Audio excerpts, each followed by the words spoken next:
A questão 8, ela fala sobre a velocidade da sombra e a velocidade da pessoa. Aí eu já vou apagar para cá, ó. Velocidade da sombra, velocidade da pessoa. Esse aqui é um pouquinho mais simples, viu? Olha só, quer dizer, mais simples, ao contrário, um pouquinho mais exigente. Então o desenho dessa questão 8 é a seguinte, viu? Questão 8.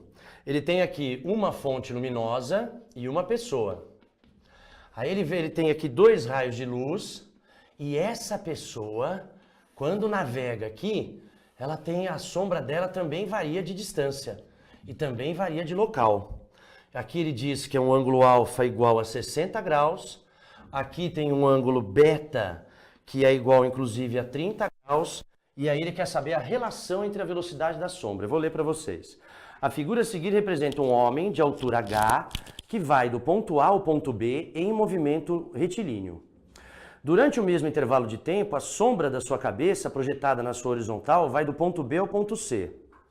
Tá bom, aí ele fala, conhecendo-se os ângulos alfa e beta, 60 e 30 graus, determine a relação entre as velocidades escalares médias da sombra e do homem.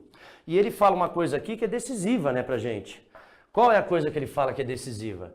Que a altura da pessoa é sempre a mesma. Vou melhorar esse raio aqui, ó.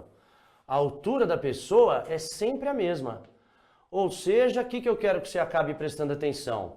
Eu quero que você acabe prestando atenção nesse triângulo aqui, ó. Nesses 2 triângulos aqui. Eles são semelhantes? Não! Eles não são semelhantes. Né? Porque os ângulos não são idênticos, não são congruentes. Porém, olha que interessante. Se você... Peraí, eu fiz o meu desenho tão impreciso. Peraí, tem que acertar esse desenho, senão eu vou me ferrar. Quer ver?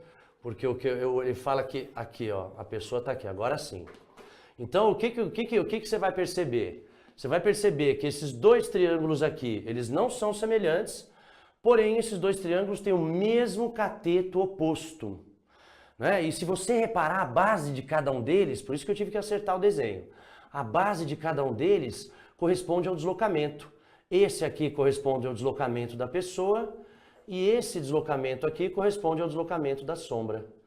Conclusão, como é que a gente vai ter que fazer aqui para relacionar os dois? Veja, eu estou interessado nos catetos adjacentes e eu estou interessado no cateto oposto. Então, o que está perfeito para a gente aqui é a tangente. A tangente mexe com o cateto oposto sobre cateto adjacente. Então eu vou montar as 2 equações e depois a gente vê o que a gente faz. Olha só, tangente de 60 graus, que tem naquela tabelinha famosa, com certeza você vai lembrar, vai confeccionar e vai, ou já lembra diretamente. Tangente de 60, seno sobre cosseno, raiz de 3 sobre 2 sobre meio, da raiz de 3.